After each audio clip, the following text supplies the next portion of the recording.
ایک کنفیوژن آج کل غیر مقلدین کی طرف سے پیدا کیا جاتا ہے، اور وہ یہ کہ بھینس کی قربانی نہیں، اور پھر بات یہ کرتے ہیں کہ جن جانوروں کی قربانی کرنے کا نام حضور صلی اللہ علیہ وسلم نے لیا ان کے اندر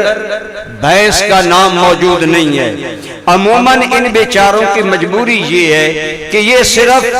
اندھی تقلید کرتے ہیں، لفظوں کی، حرفوں پر چلتے ہیں، حرفوں کے معنی کی وسعت پر غور نہیں کرتے، حالانکہ غیر مقلدین اور ہمارے نزدیک جن قربانی کے جانوروں کا سرکار نے ذکر کیا ان میں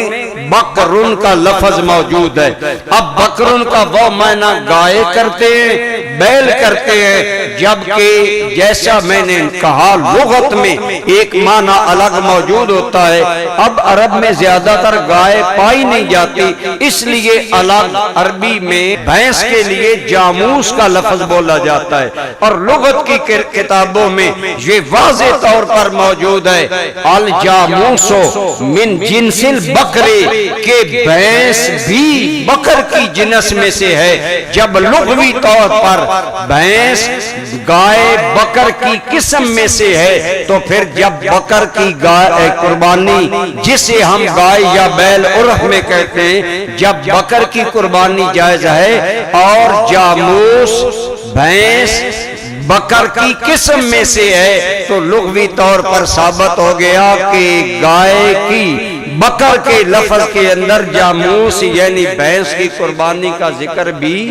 موجود ہے، اور آپ کے دیے ہوئے الفاظ کے اندر وہ ذکر موجود ہے۔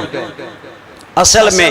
ہم لوگ اہل سنت عموماً شریف الطبع لوگ ہیں، ہمارے ذمہ اللہ نے دفاع لگایا ہے، عموماً اعتراض غیر کرتے ہیں۔ یہاں رک کر ایک بات ذہن میں رکھیں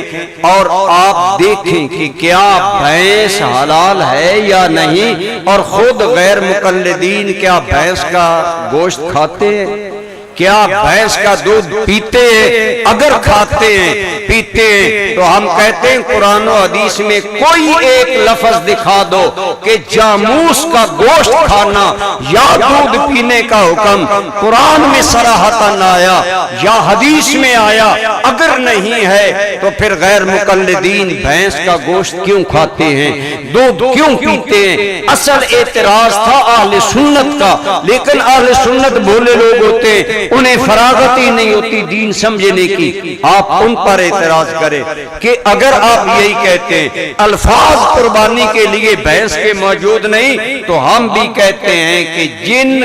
جانوروں کا گوشت کھانے کا ذکر قرآن میں ہے یا حدیث میں ہے، ان میں کہیں بھی آپ بھینس کا لفظ دکھا دیں تو ہم آپ کی بات مان لیں،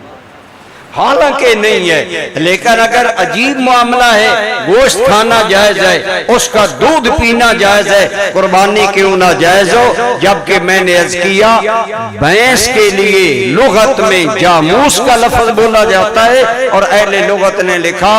الجاموسو من جنس البقرے، حضور نے جو بکر کا لفظ بولا اس کے اندر جاموس بھی شامل